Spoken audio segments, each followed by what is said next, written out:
Listen, hey, it's Filter Free Friday, y'all. Listen, I'm so glad y'all here.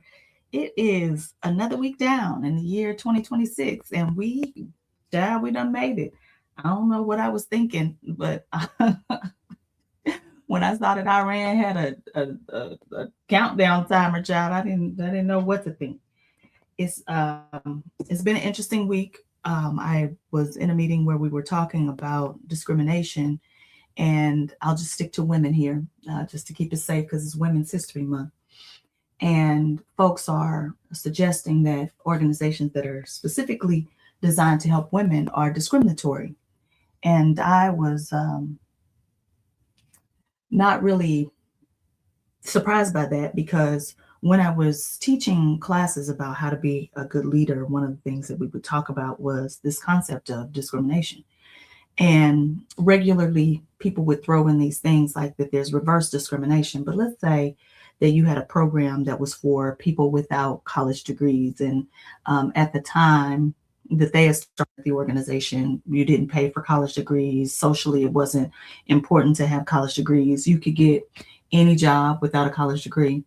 Well, let's say that person's been working for your organization for 20 years, and now all of the um, white collar, high paying jobs that have bonuses and a car and stock options and all of these things require a college degree.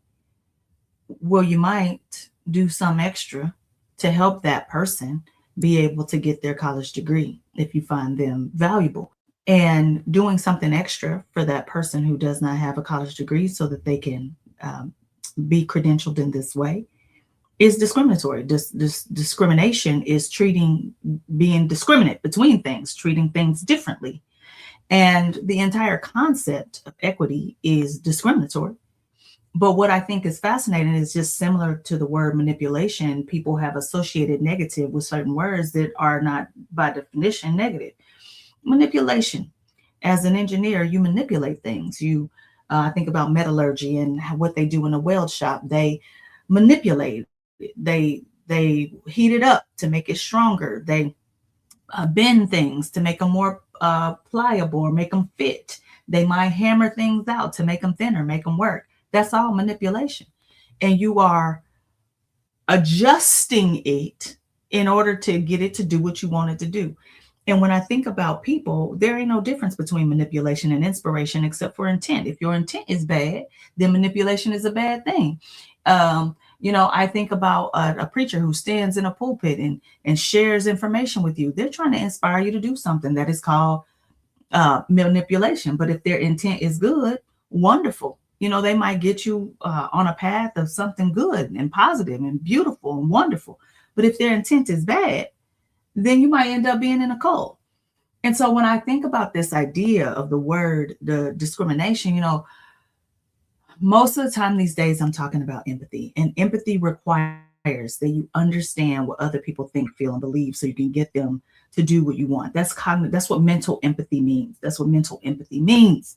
And when you are thinking about effective empathy or affective empathy, like concerning yourself about how people feel and you feel with them, that's not bad. That's not a bad thing. It's just the different part of the brain that comes from. And so we are when someone is telling you that you can't do something because it's discriminatory, let me just make it super, super clear to you that most of the time when people are accusing you of something, they are also confessing. Because if I look at what happens specifically related to women in organizations where women are overly represented, so think education, think healthcare, you will think food industry. You will find that in education, most superintendents are male.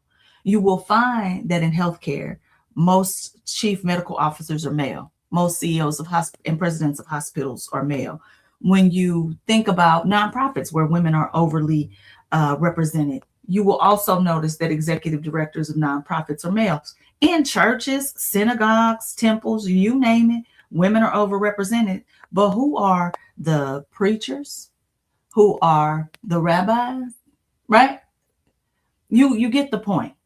Something is happening in that process that is causing some kind of discrimination, whether you want to believe it or not. Folk already discriminating. They might just not be calling it that, but they discriminate. And so I apologize for being late today because, child, I got woke up by a storm that was, look, that thunder was so loud it shook my bed.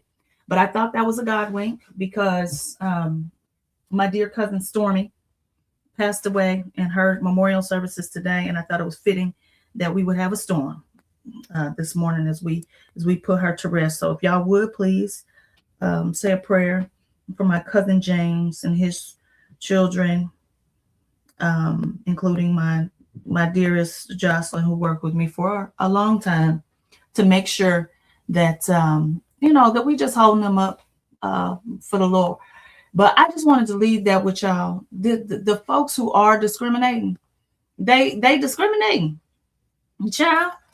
And so to have them tell you that you discriminating, okay, and so what are the strategies that they are using to be able to discriminate without naming it? Because maybe we need to figure out how to do the same thing if we're going to get more women in spots that need to be in them. I don't know. Seems like an empathetic thing to do if you ask me. And let me also just say, we have got to learn the difference between flawed character and clear character flaws. We treating these things the same. It's like if somebody do something one time, we like, oh yeah, we done with you. I got another meeting, child. I'm just trying to pull it together. Can you tell this is my robe, or does it look like a sweater? Hopefully it look like a sweater with this on, because I ain't got time to go get nothing else. But it's like if somebody does something one time, or if they have an issue one time, that does not mean that they are a flawed character. People, including me, we do things all the time that are not okay, right? But are you consistently doing things that are not okay, that are harming other people? That's the difference between being a flawed character and having character flaws. Every single person on the planet got a character flaw. Everybody. And y'all be lying all the time. Lying to your trainer, lying to your doctor, just lying. And then somebody else lie once and you like, ooh, they're liars. Stop it. Cut it out. I think I need something else to make this look a little more professional. Maybe some glasses. I don't know. Look like I'm in the meeting. Here's what I'm going to leave with your child. Don't let people gaslight you. You know, the differences that we see in terms of representation are because of discrimination. And so just because somebody say they're not discriminating and call you discriminatory, that don't mean, child, okay, pot kettle. Don't start adjusting what you're doing to fix historical harm.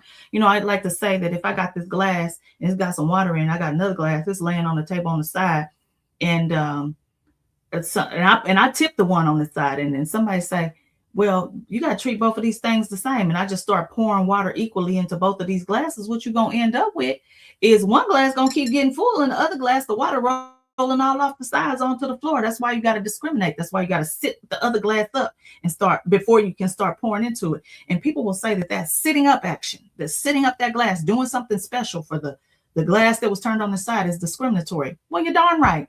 It is. Sit that glass up and pour, then you can start treating people equally.